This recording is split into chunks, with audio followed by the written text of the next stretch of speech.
ఇది అసలైన అనౌన్స్మెంట్ అంటే మూవీస్ వస్తుంటాయి పోతుంటాయి కానీ సూపర్ స్టార్ మాత్రం ఎప్పుడు అలాగే ఉంటారనే టైప్లో అయితే ఉందన్నమాట. సో దేని గురించి అంటే మాత్రం ఆల్రెడీ మనకి జైలర్ మూవీ లాస్ట్లో అయితే ఒక డైలాగ్ చెప్తాడు కదా విలను, ఇది నాతో అయిపోయేది కాదు, దీని వెనక పెద్ద పెద్ద వాళ్ళు ఉన్నారు, వాళ్ళందరినీ నువ్వు తట్టుకోవాలి, వాళ్ళందరూ వచ్చేస్తారు నాకేమన్నా అయితే అనే టైప్లో. సో అదే జరిగినట్టుందనమాట. మొత్తానికైతే మన సూపర్ స్టార్ రజనీకాంత్ అదేనండి తలైవా గారు అనమాట.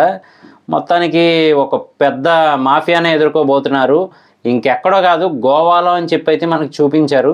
సో దేని గురించి అంటే జైలర్ 2 అనౌన్స్మెంట్ టీజర్ అండి. నెక్స్ట్ లెవెల్లో అయితే బ్యాక్గ్రౌండ్ మ్యూజిక్ ప్లాన్ చేశారు మన అనిరుద్ధ్ గారు. అలాగే ఈ కాన్సెప్ట్ కూడా చాలా డిఫరెంట్గా తీసుకెళ్లారని చెప్పొచ్చు నెల్సన్ గారు అయితే మాత్రం. మరి చెన్నై కాదు, వైజాగ్ కాదు, డైరెక్ట్గా గోవాలో అయితే ప్లాన్ చేశారు. సో ఈసారి మాత్రం చాలా భారీగా ఉండబోతుంది అని చెప్పి అర్థమవుతూనే ఉంది మనకి. ఎక్కడా కూడా ఆ మనుషులు రావటం కానీ జస్ట్ కళ్ళజోడ సైగ చేస్తారు కదా, బ్యాక్గ్రౌండ్ మ్యూజిక్ అదిరిపోద్ది జైలర్లో.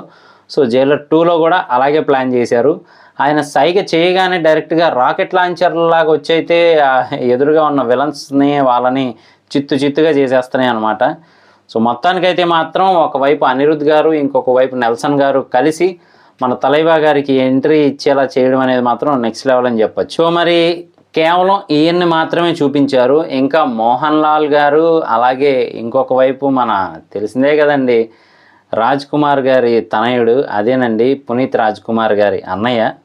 సో ఆయన కూడా మరి మొత్తానికైతే ఇందులో ఉన్నారు కదా. సో దీంతో పాటుగానే మనకి చాలా వరకు అప్పట్లో రూమర్ వచ్చింది ఏంటి అంటే మాత్రం మీకు తెలిసే ఉంటుంది, తెలియకపోతే వీడియో లింక్ అనేది ఇస్తాను, పైన కార్డ్స్లో కూడా వదిలేసి ఉంటాను, ఒకసారి చూడండి. అది మాత్రం నిజమైతే జైలర్ 2లో నెక్స్ట్ లెవెల్లో ఉంటుంది, అసలు మామూలుగా ఉండదు అనమాట. యాక్షన్కి యాక్షన్ మొత్తం అంతా అదిరిపోద్దని చెప్పచ్చు. సో ప్రస్తుతానికైతే టీజర్ వరకు రిలీజ్ చేశారు. ఆ బ్యాక్గ్రౌండ్ మ్యూజిక్ కూడా మంచి ర్యాప్ అదంతా కలిపి కొడుతున్నట్టయితే ఉందన్నమాట. సో చూద్దాం, ఇంకా మూవీ టీజరు ట్రైలర్ ఇవన్నీ రిలీజ్ అయిన తర్వాత మనకి స్టోరీ గురించి అయితే లీడ్ దొరికే ఛాన్స్ అయితే ఉంటుంది. సో మిస్ అవ్వకుండా ఉండాలంటే మన ఛానల్ వెంటనే సబ్స్క్రైబ్ చేసుకోండి. నేను మీ ప్రసాద్, మళ్ళీ నెక్స్ట్ వీడియోలో కలుస్తాను. Love you all.